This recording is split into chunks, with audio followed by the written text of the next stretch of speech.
권능의 삶, 권능의 삶. 여러분의 삶이 권능의 삶으로, 권능의 삶이 나타나고 이루어지게 되기를 주님의 이름으로 축복합니다. 자, 오늘 본 말씀은 우리가 이제 뭐 선교 내지는 전도하는데 포커스를 맞춰서 이렇게 말씀을 보통 일반적으로 전합니다. 그런데 오늘 말씀 저는 그 선교나 전도에 포커스를 맞추진 않고요. 오늘 그 성경에 나온 그 말씀 그 표현에 대한 내용들을 좀 설명을 하면서 하나님께서 오늘도 우리에게 주신 그런 은혜, 또 우리에게 원하시는 바를 또 한번 이렇게 알아가는 시간을 갖도록 하겠습니다. 하나님께서 하나님의 아들 독생자 예수님을 십자가에 내어주시면서 우리에게 주신 삶은 결코 평범한 삶이 아닙니다. 사람들에게 묻습니다. 어떤 삶을 살기 원하세요? 이렇게 물으면 어떤 사람들은 저는 정말 대단한 삶을 살고 싶어요. 이렇게 대답하는 사람도 있고, 그런데 그런 사람들보다는 대체적으로 많은 비중을 차지하는 답변을 하는 사람들이 그런 답변입니다. 그냥 평범하게 살고 싶습니다. 튀지 않고 그냥 소소하게 소확행을 하면서 그렇게 살고 싶습니다. 이제 그런 대답을 해요. 근데 이게 이제 뭐 일반인들은 그렇게 대답할 수 있거든요. 그런데 우리 믿음의 사람들도 그렇게 대답하는 사람들이 있어요. 죄송한 말씀이지만 여러분 성경적이지 않습니다. 예, 성경적이지 않아요. 왜 그러냐면 하나님께서 우리에게 주신 삶이 평범한 삶이 아니기 때문에 그렇습니다. 하나님께서 우리에게 평범한 삶을 살으라고 예수 그리스도를 십자가에 내어주신 게 아니에요. 하나님께서 하나님의 아들 예수님을 이 땅에 보내신 것은 그렇게 작게 가볍게 여길 만한 일이 아닙니다. 이 세상에서 어떤 것보다도 위대한 일인 것을 여러분 믿으시길 바라고, 그 위대한 일을 우리를 위해서 행하신 일은 우리로 하여금 그 위대한 일의 위대한 결과를 얻게 하고 그런 삶을 살게 하기 위해서 우리에게 그 위대한 일을 행하신 거예요. 그렇기 때문에 우리의 삶은 절대로 무기력하지 않고요. 상황이나 환경이나 어떤 유행에 떠밀려 다니는 그런 삶이 아닌 것이죠. 그래서 우리 그리스도인들의 삶을 비범한 삶이라고 그렇게 표현하기도 하고, 어쨌든 우리 믿음의 사람들의 삶은 특별한 삶인 것이죠. 여러분 이것을 여러분들 기억하시고 인식하시길 바랍니다. 그리스도인의 삶은 특별한 삶이구나. 그리스도인의 삶은 평범한 삶이 아니구나. 여러분 이것만 확실하게 알아도 여러분의 삶을 다루는 태도가 완전히 달라질 거예요. 근데 이게 인식이 안 되어지면 들을 때는 그래요 알았습니다 하고 집에 돌아가면 또 똑같이 평범하게 살죠. 그렇죠? 여러분 오늘 이 말씀을 통해서 여러분의 삶이 어떤 모양이고 여러분의 삶의 근본이 어떠한 것인지를 여러분 잘 깨닫기를 축복합니다. 그래서 오늘 본문은 우리의 삶을 이런 비범하고도 특별한 우리 성도의 삶을 향하여 권능 있는 삶이라고, 권능이라는 단어를 표현했어요. 우리는 권능으로 살아가는 삶을 살기 때문에 이것은 절대로 평범한 삶이 될 수가 없는 것이죠. 성령이 너희에게 임하시면 너희가 권능을 받을 것이다. 이것이 오늘 본 말씀이 우리에게 말씀하는 바예요. 성령이 우리에게 임하시면 권능을 받습니다. 그런데 예수님께서 권능이라는 단어를 사용하셨어요. 예수님이 권능이라는 단어를 사용하셨는데 예수님께서 이 권능이라는 단어를 통해서 이 말씀을 듣는 그 당시의 성도들과 또 오늘 우리에게 전달하시고자 했던 의미가 무엇일까? 이 권능이라는 단어를 통해서 그걸 아는 것이 중요하잖아요. 그렇죠? 그래서 이 성경은 우리가 가지고 있는 이 성경 말씀은 성령의 감동에 의해서 기록되어져 있습니다. 그렇기 때문에 성경에 나온 어떠한 표현들이라든지 어떠한 단어들이라든지 어떤 문구들 같은 이런 것들을 통해서 하나님께서 무엇을 말씀하시고자 하는가 이것들을 살피고 이렇게 말씀을 우리가 대할 때 성령님께서 성경을 기록하게 하신 성령님께서 당신이 기록하게 한 의도대로 우리에게 계시하셔서 우리로 하여금 그 의미를 알게 해주시는 거예요.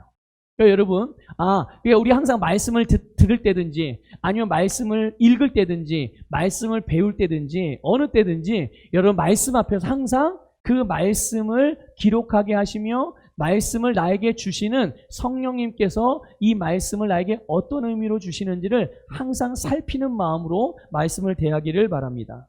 여러분 권능이라고 번역된 이 원어는 헬라어 원어가 그 두나미스라는 단어를 사용했어요. 두나미스. 근데 이거는 능력이라는 의미거든요. 근데 능력인데 이 능력이 그냥 능력 이게 아니라 굉장히 다양한 능력을 포함하고 있어요. 이 두나미스라는 단어 한 단어에.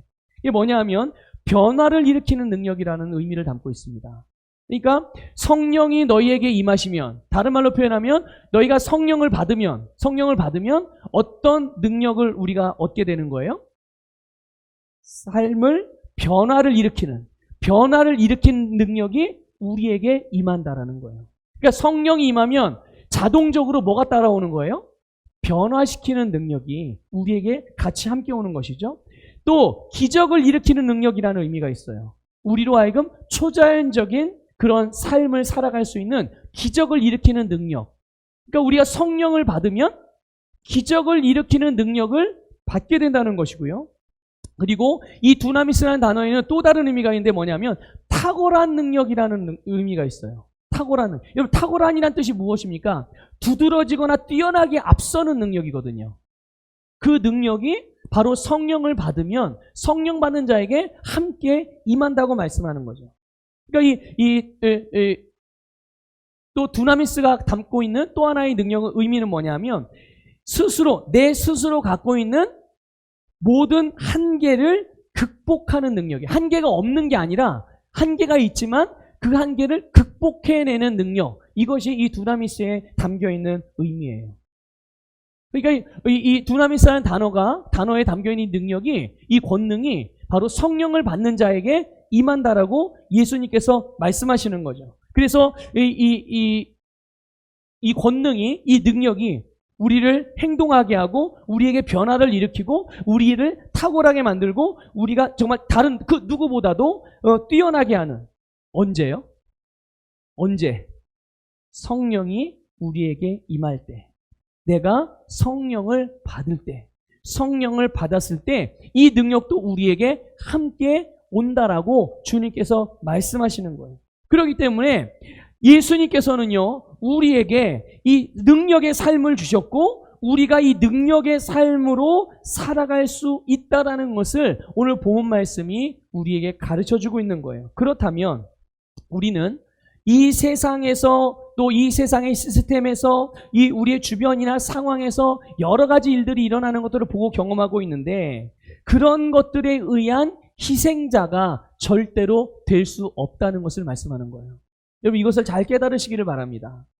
우리가 무엇 때문에, 누구 때문에, 어떤 상황 때문에 내가 이럴 수밖에 없었어, 어쩔 수 없었어 라고 말할 수 없다라는 거예요. 왜 그렇습니까? 하나님께서 예수 그리스도를 통하여 우리에게 성령을 부어주심으로 우리로 모든 상황과 환경과 삶을 변화시키는 능력을 주셨기 때문이고, 우리 입장에서 표현하면 우리는 그 능력을 받았기 때문에, 만약에 내가 상황이나 환경에 영향을 받아서 마땅히 해야 되는 바이고 마땅히 누려야 되는 바이지만 누리지 못하고 행하지 못한다면 이 책임은 누구에게 있는 겁니까? 이 사회 시스템에 있는 겁니까? 아니면 대통령에게 있는 겁니까? 정치인들에게 있는 거예요? 부모에게 있습니까? 아니에요. 우리 자신에게 있는 겁니다. 하나님께서 우리의 세상을 우리에게 주셨고 그 모든 것을 다스리고 정복할 수 있는 능력까지도 성령님을 통해서 우리에게 주셨기 때문에, 그러니까 그런 의미에서 본다면 우리는 이 세상의 상황이나 환경의 희생자가 될 수 없다는 것을 여러분들 잘 깨달으시길 바라요. 그러니까 우리는 절대로 희생자가 아니죠. 우리는 희생자가 될 수 없습니다. 누구 때문에, 이 세상의 무엇 때문에 우리의 삶이 희생당하지 않는 것, 이게 그리스도인들의 삶이라는 것을 깨달으시길 바랍니다. 그렇기 때문에 우리가 어떤 위기를 만나든지 또 어떤 절망적인 상황을 직면한다고 하더라도 절대로 포기하시면 안 돼요. 절대로 포기하지 마십시오. 상황이나 환경에 굴복하거나 타협하지 마시기를 주님의 이름으로 축복합니다. 여러분, 지금 아프가니스탄에서 우리와 같은 그리스도인들이 왜 죽임을 당하고 왜 핍박을 당하고 있습니까? 무엇 때문에요? 타협하지 않아서요. 무엇과 타협하지 않아서요? 예수 그리스도를 대적하고 하나님을 반대하는 말과 그들의 이념과 그들의 사상과 그들의 종교와 그들의 가르침과 그들의 문화와 타협하지 않음으로 그들이 핍박을 당하고 고난을 당하는 거예요. 그런데 여러분, 최후의 승리는 누구의 것일까요? 최후의 승리는 누구의 것이겠습니까? 결국 승리는 주님의 백성들의 것입니다. 끝까지 타협하지 않고 끝까지 믿음을 지키며 끝까지 주님 안에 거하는 자들. 어떤 손해, 어떤 불이익, 일시적인 손해와 일시적인 불이익이라 할지라도 내가 끝까지 주의 말씀을 믿고 예수 그리스도를 믿음으로 주님께서 나에게 주신 성령의 능력을 가지고 우리가 살아갈 때 우리는 절대로 어떤 것에 대해서도 피해자가 될 수 없고 반드시 승리하는 삶을 살아갈 수 있다는 것을 믿으시기를 주님의 이름으로 축복합니다. 그래서 우리에게는 변화를 일으키는 능력이 있고 그 능력을 사용하여서 살아가는 것이 바로 우리 그리스도인들의 삶인 거예요. 그러니까 우리의 도움이 어디서 오겠습니까? 우리의 도움이 어디에서, 과연 누구에게서 오겠습니까? 여러분, 다른 데가 아니에요. 다른 데가 아니라 우리의 삶을 변화시키는 능력, 그것은 우리 안에 있어요. 어디에 있다고요? 어디에요? 우리 안에 있어요. 우리의 삶을 변화시키는 능력은 우리 안에 있어요. 자꾸 밖에서 찾지 마세요. 어디 가면 능력을 받을까? 어디 가면 은혜를 받을까? 찾아다니지 마시고 여러분의 심령을 들여다 보시기를 주님의 이름으로 축복합니다. 왜 제가 이렇게 자신 있게 담대하게 여러분 안에 모든 능력이 있다고 말할 수 있을까요? 그것은 우리가, 저도 그렇고 여러분도 그렇고 바로 그 능력을 받았기 때문에 그런 거예요. 누구로부터요? 하나님으로부터. 그러니까 우리가 할 일은 어떠한 도움이 필요할 때 그것을 얻기 위하여 세상이나 사람을 찾아다닐 것이 아니라 우리 안을 들여다보면서 우리 안에 임하신 성령님, 우리 안에 거하시는 성령님의 도우심과 인도하심을 받으면 되는 거예요. 그런데 만약 성령을 받지 않은 사람은 어떻게 하면 될까요? 성령을 구하여 성령을 받으면 되는 거죠. 어려운 일이 아닙니다. 어려운 일이 아니에요. 우리에게 필요한 것은 다른 게 아니라 바로 성령님이고, 그 성령님은 어떤 분입니까? 오늘 말씀해 보니까 그 성령님은 우리에게 권능을 주시는 분이에요. 그 성령님은 또한 하나님의 일을 행하시는 분이에요. 성령님은 절대 사람의 일을 하지 않습니다. 누구의 일을 합니까?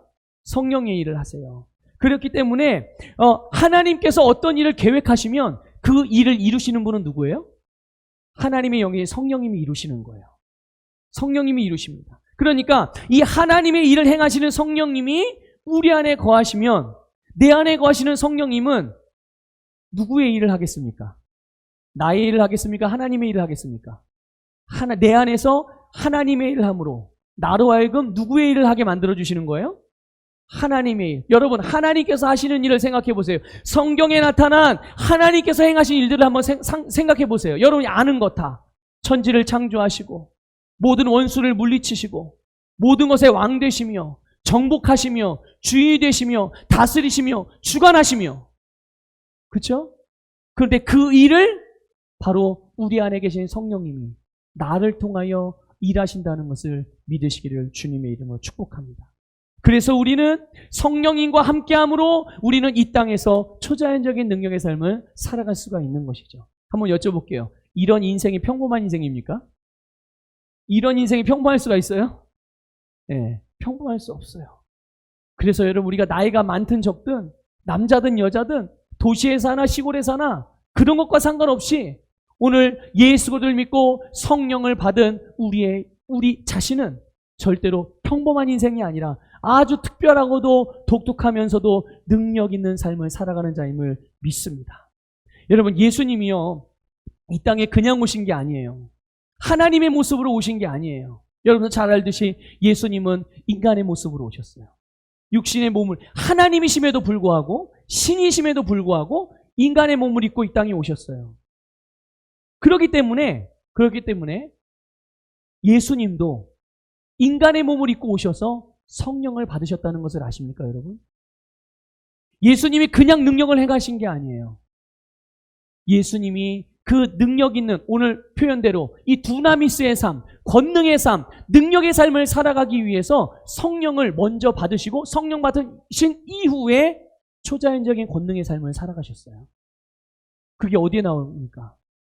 세례 요한을 통하여 요단강에서 예수님이 세례를 받으실 때, 그때 하늘에서 하늘이 열리고 성령이 비둘기같이 예수님에게 임하여 예수님이 그때 성령을 받으시고 그때부터 무엇을 하셨습니까? 그때부터 공생의 사역을 시작하신 거예요. 여러분, 굳이 예수님께서 하나님이시기 때문에, 하나님 당신이시기 때문에 성령을 받을 필요는 없었어요. 그럼에도 불구하고 당신이 성령을 받으셨죠. 왜 그렇습니까? 육신의 몸을 입고 오셨기 때문입니다. 근데 이 그림이요, 오늘을 살아가는 우리에게 권능의 삶을 살아갈 수 있는 영적인 원리를 아주 잘 보여주는 그림이란 말이죠. 이게 예수님께서 그렇게 하셨다는 것은 오늘 우리도 그렇게 행하라는 본이 되는 거예요.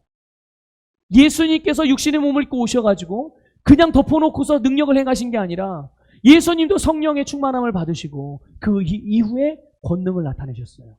그것처럼 오늘 우리도 예수들을 믿고 성령을 받고 성령 받은 우리도 예수님처럼 그런 권능의 삶, 능력의 삶, 두나미스의 삶을 살아갈 수가 있는 것이죠.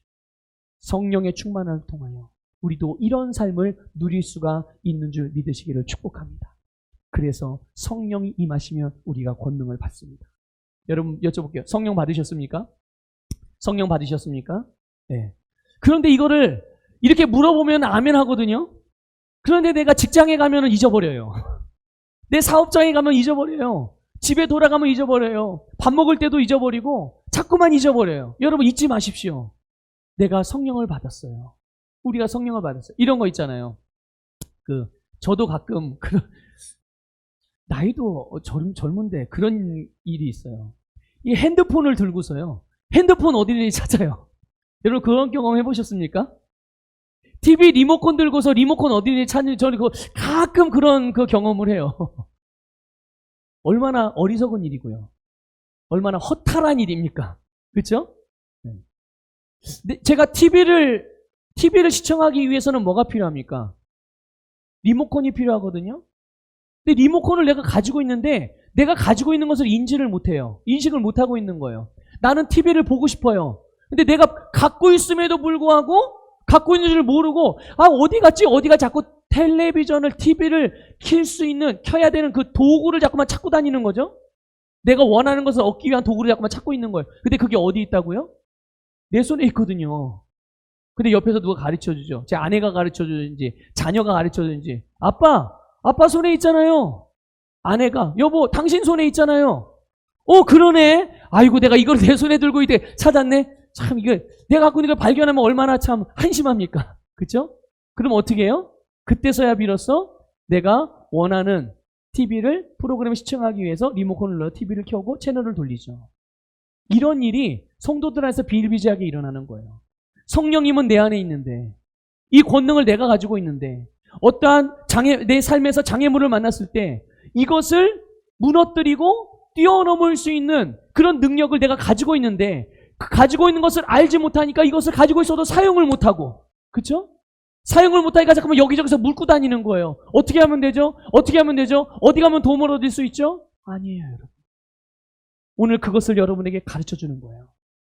여러분의 삶에서 만나는 모든 문제를 해결할 수 있는 능력을, 여러분이 성령을 받았다면 여러분 안에 그 능력이 함께 있다는 것을 깨달으시기를 주님의 이름으로 축복합니다.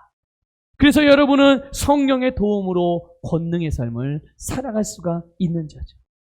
그렇기 때문에 우리가 집중해야 되는 것은 다른 게 아니라 바로 내가 집중하고 귀를 기울여야 되는 세상 또 사람 아닙니다. 상황, 환경을 바꿔줄 무언가가 아니라 바로 여러분 안에 계신 성령님이에요.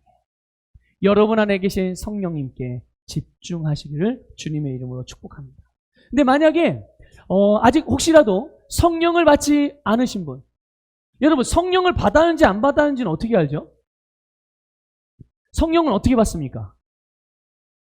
성령은 뭔가 내 몸에 짜릿한 이 감각으로 느껴지면, 뭔가 초자연적인 그런 뭔가 신비한 경험을 하면 성령을 받은 것일까요? 아니에요, 여러분. 아니에요. 성령은 믿음으로 받습니다. 구원은 뭘로 받죠? 성령은요, 구원도 믿음으로 받고 성령도 믿음으로 받는 거예요. 자, 구원은 예수님을 믿음으로 받아요. 그럼 성령은요? 성령도 예수님을 믿음으로 받습니다. 어떻게 해요? 예수님을 믿는 게 무엇입니까? 주님의 무엇을 의미하는 거예요? 주님의 말씀을 믿는 거예요. 그러면 주님의 말씀이 말합니다. 뭐라고 말합니까? 구하래요. 주님께 무엇을요? 성령을. 그러면 하나님께서 성령을 우리에게 주신다라고 말씀하셨어요. 그러니까 내가 성령을 구했다면 그러면 우리는 성령을 받은 것일까요? 안 받은 걸까요? 예, 성령을 구했으면 성령을 받은 것입니다. 성령을 구했으면 받은 줄로 믿고 내 안에 임하신 성령의 충만함의 능력을 사용하여 여러분의 삶을 다스려갈 수 있어요. 때로는 성령을 받을 때, 성령이 충만하게 임할 때 감각적으로 어떤 것을 경험할 수도 있어요. 근데 경험하지 않을 수도 있어요. 경험을 뭔가 신비한 체험을 했느냐 하지 않았느냐 이거에 따라 성령을 받았느냐 못 받았느냐가 기준이 아니에요. 성령을 받고 못 받고의 기준은 믿음입니다. 내가 성령을 구하였고 그 구한 성령을 받은 줄로 믿는다면 그 사람은 성령을 받은 거예요. 그러면 그 사람은 그 즉시부터 영으로 성령의 인도하심을 따라 방언을 말하면 되는 거예요. 여러분 성경에 보면 이게 대표적으로 성령의 충만함의 어떤 표적과 같은 표적으로 나타나는 은사가 있어요. 그게 뭐냐 하면 방언이거든요. 근데 방언은 저절로 나오지 않습니다. 이걸 아셔야 돼요. 나는 가만히 있는데 입을 닫고 있는데 성령님이 내 입을 이렇게 벌려가지고 입을 막 움직여가지고 방언을 말하게 하는 게 아니에요. 내가 내 입술을 열어서 소리를 내어서 내 안에 계신 성령님께 내 입을 맡겨드리고 성령의 인도하심을 따라 소리를 내어 발음을 내기 시작할 때 그게 바로 내가 방언하는. 그래서 성경은 그걸 이 방언에 대해서 표현할 때 방언을 말한다라고 표현을 해요. 방언이 나온다 이렇게 표현하지 않고요. 방언을 말한다. 말하는 주체는 누구입니까? 말하는 주체는 나예요. 성령님이 아니라. 성령의 인도하심을 따라서 내가 말하는 거지. 나는 말하지 않는데 성령님이 주체적으로 나에게 말하게끔 강요하시지 않아요. 그러니까 대부분 많은 성도들이 이게 좀 헷갈려하는 게 성령의 충만함을 받을 때 뭔가 뜨거움과 짜릿함과 이런 어떤 신비한 체험을 하는 것이 성령의 충만함이라고 하는데 절대 그렇지 않습니다. 우리가 믿음으로 성령의 충만함을 구했으면 우리는 받은 줄로 믿고 방언도 말하고 성령의 능력을 받았음을 믿을 때 믿고 주께 기도하고 믿음으로 선포할 때 그 내가 받은 성령의 능력이 권능으로 나타나게 된다는 것을 믿으시기를 주님의 이름으로 축복합니다. 기도하고 성령님을 믿음으로 환영하고 받아들이면 되는 거예요. 예수님도 성령을 받으셨어요. 제자들은요? 제자들도 성령을 받았죠. 성경에 나오는 사람들 뿐만 아니라 우리가 알고 있는 이 대한민국 기독교 역사 가운데 아니 세계적인 기독교 역사 가운데서도 하나님의 쓰임을 붙들려 쓰임받은 모든 사람들 공통점이 있죠. 다 성령의 충만함을 받았던 사실. 성령 받지 않고 쓰임받은 사람은 없습니다. 성령을 받고 쓰임을 받았어요. 여러분 그럼 우리는요. 당연히 우리도 성령을 받고 성령님이 주신 권능으로 승리하는 삶을 살아가야 될 줄 믿습니다. 이것이 우리의 삶의 마땅한 모습이고 그래서 하나님은 성령님을 통해서 우리에게 권능의 삶을 살 수 있게 하셨다는 것을 믿으시기를 축복합니다. 여러분 고린도후서 3장 5절 말씀을 좀 볼게요. 고린도후서 3장 5절 말씀 우리 한글 킹제임스 성경으로 읽어보겠습니다. 시작. 우리는 어떤 일이라도 우리에게서 난 것 같이 생각하여 스스로 만족하지 않는 것은 우리의 만족이 하나님께로부터 난 것이기 때문이라. 저 민족이 아니라 만족입니다. 네. 우리의 만족이 하나님께로부터 난 것이기 때문이라. 아멘. 여러분, 우리는 스스로 만족하지 않는다고 그랬어요. 왜냐하면 우리는 스스로 만족할 만한 어떠한 것도 생산해낼 수 있는 능력이 없습니다. 그렇죠? 그런데 우리가 만족할 만한 그런 아름다운 모든 것들이 누구로부터 생산이 되어지고 누구로부터 오는 거예요? 하나님으로부터. 그러니까 내가 만족할 수 있는 것, 내가 풍성하게 누릴 수 있는 것, 그것은 누구에게 달려있는 겁니까? 주님께 달려있는 거예요. 하나님께로부터. 여러분 여기에서 나오는 이 만족이라는 단어를 보면요. 헬라어로 히카노티스라는 단어인데 뭐 헬라어가 어떤 단어인지는 굳이 기억할 필요는 없습니다. 하지만 의미는 기억해야 하셔야 해요. 이 만족이라는 단어의 의미. 그게 뭐냐면 넘치는 능력이라는 뜻입니다. 넘치는 능력. 이기고도 남는 능력. 이루고도 남을 만큼 충분한 능력이 만족이라는 단어예요. 여러분 놀라운 능력 아닙니까? 쓰고 다 썼는데도 내가 원하는 것을 얻었음에도 불구하고 아직도 너무나도 많이 남아있어요. 제한이 없고 끝이 없고 고갈됨이 없는 그런 능력. 여러분 한번 고백합시다. 나에게는 차고 넘치는 능력이 있습니다. 아, 믿습니까 여러분? 저는 이런 말씀을 대하면 심장이 벌렁거립니다. 제가 가끔 심장이 벌렁거리라는 표현을 가끔 써요. 예. 어떤 종류의 말씀들을 이렇게 제가 대할 때는 항상 그렇습니다. 그러니까 이 설교를 준비할 때도 그랬고, 이 설교 지금 말씀을 전할 때도 그래요. 이런 말씀을 전하고, 이런 말씀을 이렇게 묵상하다 보면, 막 너무 가슴이 벅차요. 야, 내게 이런 능력이 있다니. 내게 이런 권세가 있다니. 도대체 나의 인생이 얼마나 정말 놀랍게 영향력을 나타낼 수 있는 삶일까. 막 기대가 되어집니다. 여러분 기대가 되십니까? 여러분의 인생에 대해서 그런 기대를 가지셔야 돼요. 하나님이 기대하는데 왜 여러분 자신이 기대를 안 합니까? 하나님도 여러분의 인생에 대해 기대하고 계신데. 그렇죠? 기대하십시오, 여러분. 자, 그런데 이런 능력이 우리에게 차고 넘치는데, 그러니까 우리가 무슨 일을 하든지 능력이 차고 넘친다는 뜻이에요? 어떻게 그럴 수가 있습니까? 도대체 어떻게? 어쨌든 우리는 그 어떤 것도 생산해낼 수 있을 만한 그런 능력이 없는데, 그럼에도 불구하고 어떻게 나에게 차고 넘치는 능력이 있냐는 거예요. 우리가 그렇게 살아갈 수 있도록 하나님의 일을 성령님이 우리에게 행하시기 때문인 거예요. 믿습니까? 우리 안에 성령님이 바로 내 안에서 그 일을 행하시기 때문에 우리는 자동으로 그 혜택을 누리고 살아가는 것이죠.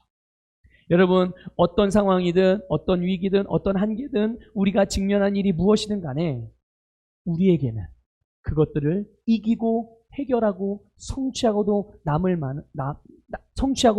남을 만큼의 능력이 우리에게 충만하다는 것을 믿으시길 바랍니다.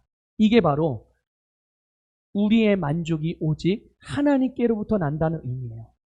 놀라운 신비의 삶이 우리의 삶에서 일어나는 것이죠. 여러분 우리에게는 자랑할 만한 것이 아무것도 없어요. 또 세상적인 기준으로 볼 때는 어떤 경우는 우리가 정말 많이 부족하다고 평가받을 수도 있죠. 다른 사람들이 우리 자신에 대해서 평가할 때 그럴 수도 있습니다. 그런데 희한한 거는 뭔지 아십니까? 그런데 우리에게 어떤 일이 맡겨지든 내가 어떤 일을 하든 그 일을 해낸다는 거예요. 다시 한번 말씀드릴게요. 세상적인 기준으로 우리를 어떻게 평가하든 간에 우리가 부족하게 보여질 수도 있어요. 사람들이 우리에 대해서 정말 부정적으로 판단할 수도 있고요. 혹시라도 내가 내 육신을 바라볼 때는 내 인간적인 생각으로 봤을 때는 내가 정말 참 많이 부족하구나라고 생각할 수도 있겠지만 그런데 우리에게 어떤 일이 맡겨지든 또 내가 해야 될 일이 어떤 일이든 간에 그 일들을 해낼 수 있다는 거예요. 그 일을 해내고 만다는 거죠. 하나님으로부터 오는 이 넘치는 능력으로 내 안에 역사하는 성령의 넘치는 능력으로 말입니다. 근데 나만 그렇습니까? 아니죠. 희한하게 나와 함께하는 사람도 내게서 넘치는 능력의 기름 부음을 통하여 그 영향력이 그에게도 흘러가서 그도 나와 같이 함께 그 은혜를 누리게 돼요. 이게 영향력입니다. 여러분. 영향력이에요. 여러분 우리 안에 이런 넘치는 능력이 있어요. 능력이 넘쳐나고 있다는 것을 믿으시기를 주님의 이름으로 축복합니다. 그래서 능력 주시는 분 안에서 우리가 모든 것을 할 수 있는 것이죠. 여러분 우리가요 뭐든지 할 수 있다. 우리는 뭐든지 할 수 있다라고 그렇게 믿고 또 말하고 이렇게 행동해요. 그런데 이것이 여러분 오해하시면 안 됩니다. 세상에서 말하는 그런 어떤 긍정적인 사고방식으로 마인드 컨트롤 하는 게 아니에요. 그게 아닙니다, 여러분. 우리는 진리의 말씀이 그렇게 말하고 있고 그 말씀을 따라서 성령님이 역사를 하시기 때문에 우리는 이 말씀에 영으로 반응하는 거예요. 믿음으로 반응하는 것입니다. 우리의 생각, 말, 우리의 행동의 모든 근거는 마인드 컨트롤도 아니고 요즘 뇌세김이라는 표현도 안 해. 뇌세김도 아니고 기수련도 아니고 요가도 아니고 단전호흡도 아니고 오직 주님의 말씀이라는 것을 믿으시기를 축복합니다. 말씀이 그렇게 말하고 있기 때문에 내가 말씀과 똑같은 것을 말하는 거예요. 말씀이 우리에게 그렇게 행하라고 말씀하시기 때문에 내가 그 말씀대로 행하는 것입니다.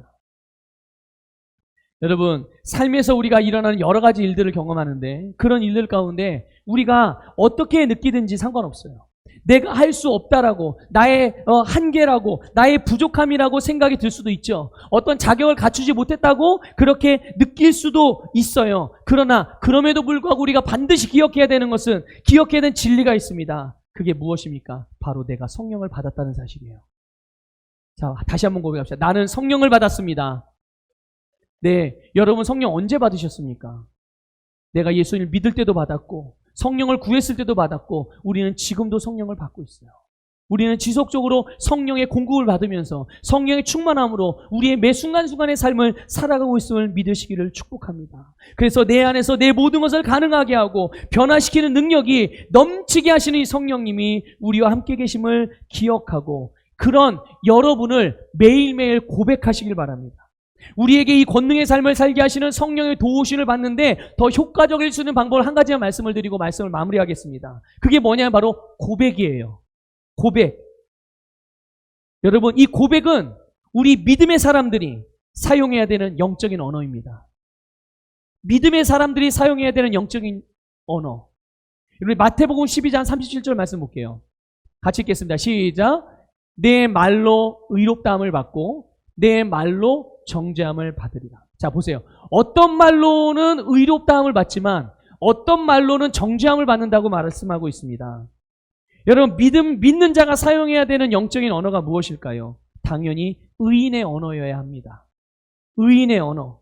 왜냐하면 우리의 이 의인의 언어로 말미암아 우리가 의롭다함을 받기 때문인 거예요. 아니, 의인이 당연히 의인의 말을 해야죠. 왜 의인이 죄인의 말을 합니까? 죄인은 의인의 말을 할 수 있을까요? 죄인은 의인의 말을 할 수 없어요. 그러니까 죄인 보고 의인의 말 하라고 강요할 수도 없죠. 그가 의인의 말을 하게 하려면 어떻게 해야 돼요? 의인으로 다시 태어나게 만들어줘야 되는 거예요. 그리고 나서야 의인의 말을 할 수가 있는 거죠. 그러니까 의인은 의인의 말을 하는 것이 우리가 사용해야 되는 영적인 언어이고, 그로 말미암아 우리는 의롭다함의 결과를 삶에서 의의 결과를 얻고 살아갈 수가 있는 것입니다. 여러분, 의롭다함을 받기를 원하세요? 정죄함을 받기를 원하세요? 뭐 물어보나 마나죠. 이거 물어보나 마나죠. 그래서 우리는 내가 원하는, 나는 의롭다함 받기를 원합니다. 그게 원하는 바잖아요. 원하는 바를 말하셔야 해요. 여러분, 망하기를 원하십니까? 아니죠. 근데 왜 망한다고 말하세요? 아이고 망했네. 아이고 망했네. 그건 여러분이 원하는 바가 아니잖아요. 자, 예전에도 한번 제가 그런 비유를 들었는데, 우리 아내들, 남편들이 양말을 뒤집어서 벗어놓는 걸 보고서 그거를 좀 고쳐달라고 이야기하죠. 왜 자꾸 양말을 뒤집어 벗어? 본인이 원하는 바입니까, 그게? 아니죠. 원하는 바는 뭐죠?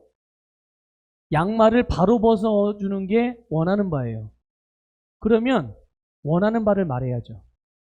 그게 믿음의 사람들이 사용해야 되는 영적인 언어입니다. 진짜 내 심령이 원하는 바. 양말을 바르게 벗으세요. 바르게 벗어서 이 빨래 좀 넣어주세요. 이렇게 말해야죠. 뭐 남편들 같은 경우는, 그럼 아내들에게는 어떻게 말합니까? 아, 반찬을 이렇게밖에 못해? 그게 원하는 바입니까? 아내가 반찬을 맛없게 만드는 게 원하는 바예요? 남편들이? 아니잖아요. 맛있게 만드는 게 원하는 바잖아요. 그러면 반찬을 더 간을 좀 잘 맞춰주세요. 그렇게 요청을 해야죠. 그게 원하는 바이니까요. 그러니까 우리 믿음의 사람들의 영적인 언어는 벌어지고 있는 현상이나 상황들의 사실을 말하는 게 아니라 우리가 원하는 바를 말하는 것이 우리의 사용해야 될 영적인 언어임을 믿으시기를 축복합니다. 그것이 우리의 고백이에요. 우리가 원하는 바를 말할 때 성령님이 우리가 원하는 바를 이루신다는 것을 믿으시기를 주님의 이름으로 축복합니다. 만일 우리가 천국에 간다면 그것은 우리의 말 때문에 천국에 가는 거예요. 어떤 말이요? 예수 그리스도를 주님으로 고백하는 말. 그런 믿음의 말. 그런 의인의 말이죠. 만약에 그럴 일은 없겠지만 내가 지옥에 간다면 뭐 때문에 지옥 가는 걸까요? 내 말 때문에 지옥 가는 거예요. 무슨 말이요? 예수님을 부인하는 말, 예수님을 거절하는 말, 예수님을 불신하는 말. 그런 말을 한다면 당연히 지옥에 가겠죠. 여러분, 우리의 삶에서 권능이 나타나서, 정말 능력이 나타나서 모든 삶을 능력의 삶으로 다스리며 살아간다면 그것은 바로 성령님이 역사하실 수 있는 믿음의 말 때문에 그렇게 살아갈 수가 있는 거예요. 여러분, 만약에 우리의 삶에서요, 문제와 어려움과 여러 가지 막 복잡다단한 상황들과 환경들이 요동치고 그것에 따라서 내 마음도 막 요동치고 염려가 끊어지질 않는다면 그것은 성령님이 역사하실 수 없는 불신앙의 말들이 나로 하여금 계속 끊임없이 흘러나와서 그러는 거예요. 하나님께서 사람을 지으실 때 하나님이 형상과 모양으로 만드셨어요. 하나님과 같이 기능할 수 있도록 만드셨거든요. 그 중에 한 가지가 뭡니까? 말로써 세상을 지으시고 말로써 세상을 다스리는 거예요. 하나님께서 말씀으로 세상을 지으셨듯이 하나님께서 우리에게 맡겨주신 세상은 우리가 말로써 세상을 다스리고 다루어갈 수가 있는 것입니다. 이 일이 가능해지게 하기 위해서는 여러분, 바로 그것을 위해서 넘치는 능력으로 역사하시는 성령님을 우리에게 보내주신 것이고 우리가 하는 말을 따라서 우리의 인생이 펼쳐지게 된다는 것을 믿으시기를 주님의 이름으로 축복합니다. 같은 말이라 할지라도 믿음의 말을 반복적으로 고백함으로, 그래서 여러분의 심령이 말씀으로 가득하게 채워지고 믿음으로 가득해지고 우리의 심령에서부터 성공과 다스림이 이루어지게 되는 이런 역사들이 늘 경험되기를 축복합니다. 오직 하나님만이 우리의 만족과 능력의 근원이시고 그분이 그 능력의 근원이 되신 그분께서 우리의 능력을 공급하시기 위해서 성령을 보내주셨고 그 성령님과 더불어서 늘 믿음의 고백을 통하여 여러분의 삶 가운데 믿음의 말을 풀어내기 시작하면 여러분의 원하는 바를 믿음으로 풀어냈을 때 성령님이 여러분이 믿음으로 풀어낸 고백의 그런 내용들을 이루어 가시는 거예요. 어떤 믿음의 말을 풀어내시겠습니까? 그럼 이 시간 이제 우리 찬양하고 잠깐 기도하고 마무리할 건데요. 기도하실 때 여러분이 원하는 바를 주님 앞에 믿음으로 풀어내십시오. 성령님께서 이루실 것입니다.